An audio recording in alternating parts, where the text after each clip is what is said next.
Hey guys, nothing out on No Limit Hold'em, just playing a $5 heads up sit and go. I cashed my account out if you haven't been paying attention or didn't catch the last few videos. So we're starting here with a $50 bankroll, or something very close to $49, I think. We're going to just run it up and until I get some feedback, some input on what kind of videos we'd like to see. I'm just going to do some more of these kind of, well, hopefully easy to watch, definitely easier to produce videos. Or just go through my basic general thought process. 7-6 suited should be part of our raise call range if we're going to have one. And I think, of course, we should. Not a bad flop. Without knowing much about our opponent's tendencies, I think we need to peel at least the flop. The turn gets a little sketchy. We did pick up some equity. We could have some reverse implied odds if he was betting a flush draw. Of course, I'll have other stuff in this range.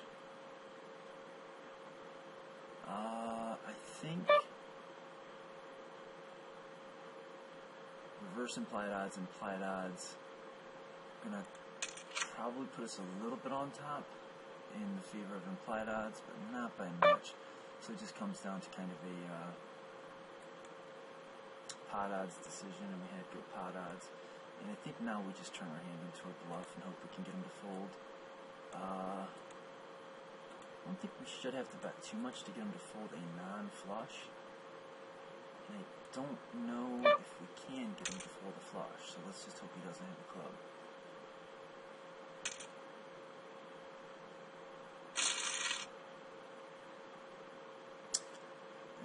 I feel like that was a pretty spewy call on his part, but I guess he had a club, huh?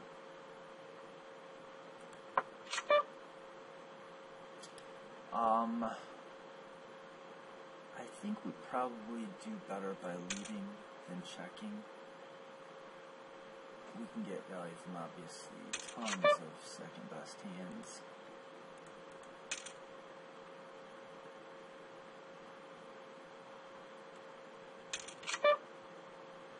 And now I think we might do better checking and calling. If he had some kind of a draw, he's not going to pay us.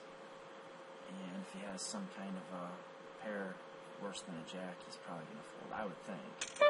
But maybe we can induce a bluff from the misdraw part of his range, and maybe a spewy kind of light value bet. Like that one. But unfortunately, we got knocked. Yeah, I think he had a pretty easy check back there, but okay, now we're into kind of the danger zone.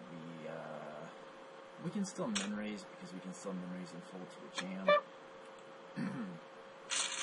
We get down anywhere below 20 bigs, and this is going to be mostly shoving or folding. And against his limp, I think we want to attack with King 8. And I don't see any reason not to see bet this flop.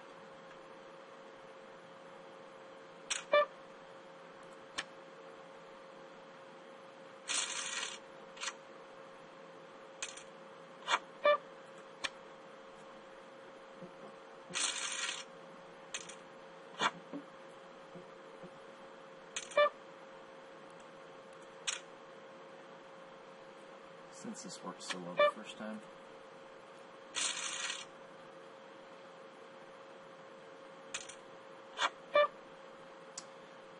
Ace-King is arguable for me, like whether it does better as an induce.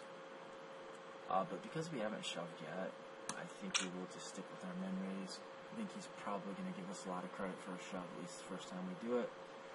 So we will sort of induce. Got a pretty healthy SPR. I don't think this is a mandatory c-bet, and I don't think it's a mandatory check back. I think you can kind of mix it up here. I think we've got enough showdown value to check back, and also I think our hand is pretty well disguised when we do turn the nuts, and hopefully we can get him to do something like that. And we can shove all in here or call. I think we probably do a little bit better to jam because we don't represent the flush very well, so I think, and plus he's getting a good price, but what we don't want to have happen is another diamond to come off and him not to have one and fold something like a 9 or a queen. So, there we go.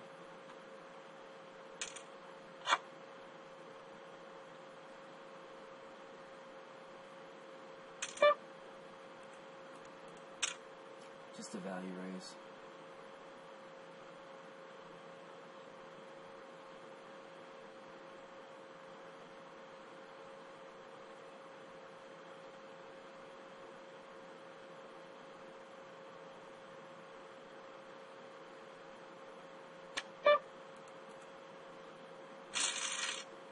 Okay, so he's limp folded twice in a row now. I would expect he won't be doing that again.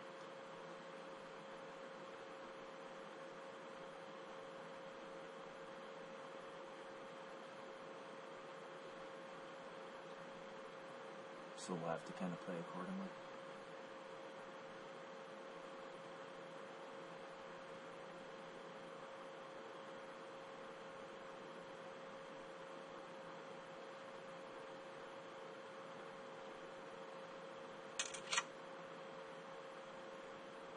Okay, if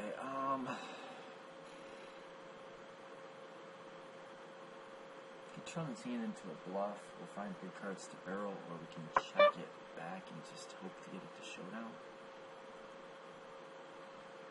I think I kind of like the check back because the last time we checked back, we had a hand that was big enough to see bet, so maybe he won't bluff as often on the turn, which will give us a better shot of getting a pair of twos to showdown. Of course, now we picked up a gut shot to go with, and so we'll call if he does bet. I think we can go ahead and bet, protect our equity. We'd probably do better just to get him to fold out whatever crap he has, and if he does call, we don't do so bad against the calling part of this range because of the gut shot, the twos, and the kings we can hit to improve. Although hitting a king might not have been fantastic, but still, probably at least a partial out. I think 10-4 offsuit's going to play pretty bad out of position if it's stacked up, so I'll just fold it.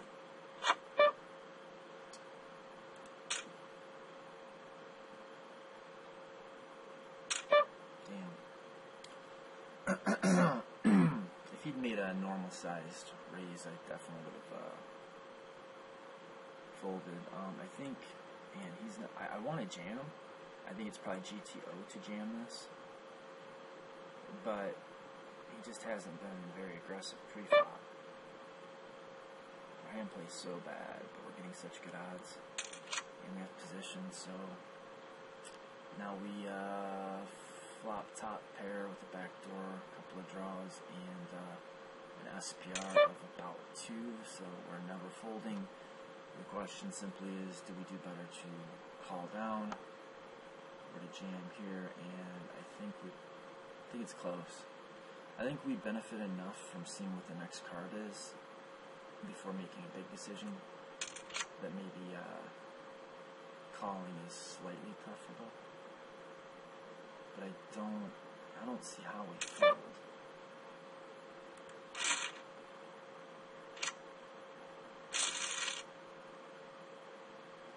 And right back in the game.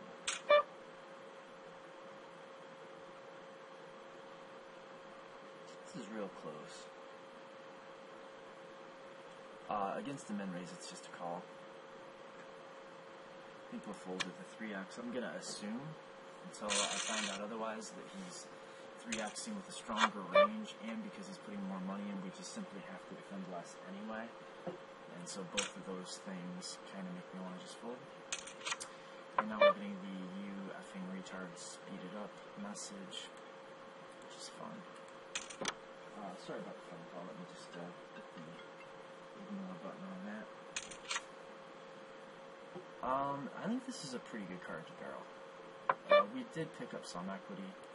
but more than that, I think it's just a really good scare card to a lot of the hands that could check call the flop.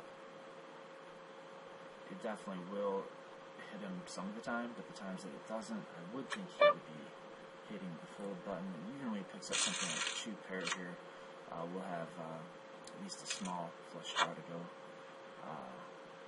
with our fold equity. Yeah, I think we can call this. This is a tough flop to play this hand on. I don't think I can fold king high on 3-3-5. Now we pick up a gut shot.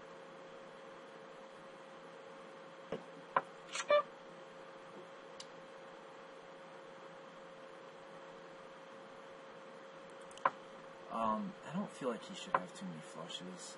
Maybe he just, that might have been a reason to just go ahead and bet as a bluff, but we were just targeting such a small part of his range because we have a king, so we're only targeting the pairs that will fold, or the hands that will fold, and are worse than king high. And he might have been holding one of those, but of course, that's not his entire range.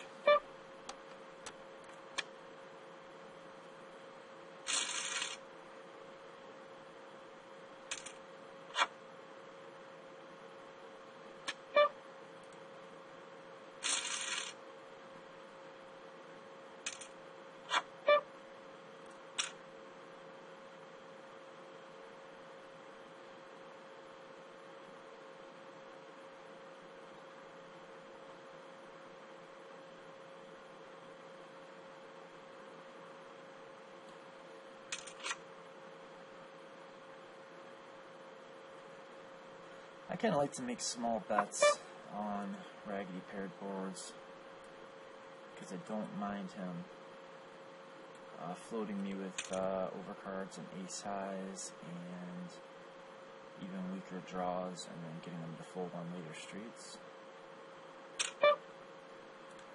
Sometimes it can encourage a raise, but I mean, it's not like we had a big hand that made folding awful.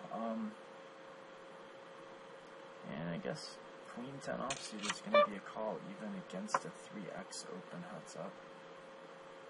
And I think we've got a peel getting 3-1.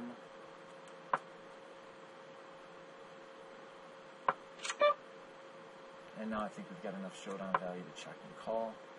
Hopefully induce a bluff. Or he can bet something like a 10x that we have beat. Or we're out of position, so we just get our best hand to showdown without getting any money in. That's just the price of being out of position. Pocket sevens. Yeah, if we'd have been in position, we probably could have made a small value bet. I probably would have made a small value bet, and he may well have picked it off with, tried to pick it off with his pair of sevens. Okay. We've not 3-bet. He's making a big raise. It's going to make it hard to play this hand out of position. He's opening a lot. I do think that probably his 3 times the big blind opens are stronger, but we do have a blocker to his ace-x combos, and we should have a tight image. Running good, you little tard. People are so goofy with their... He's a 5NL player, and... whatever. Okay, King Jack is going to be a 3-bet. Probably especially against a min raise.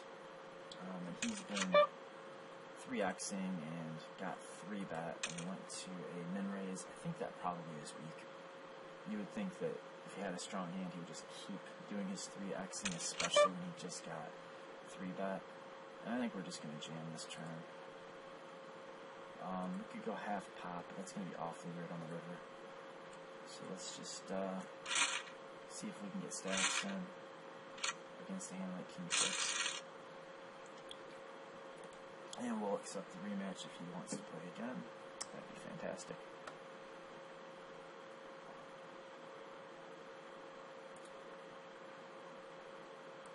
see where we're at, 15 minutes.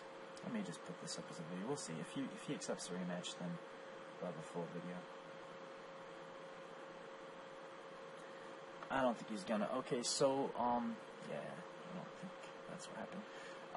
Yeah, so I hope you enjoyed the quickie, and if you have anything specific that you'd like to see, any places in poker strategy, whether that be heads up, no limit hold'em, or something else, please ask. I definitely want to do the videos that you want to see, and yeah, I guess really just about any category you can come up with.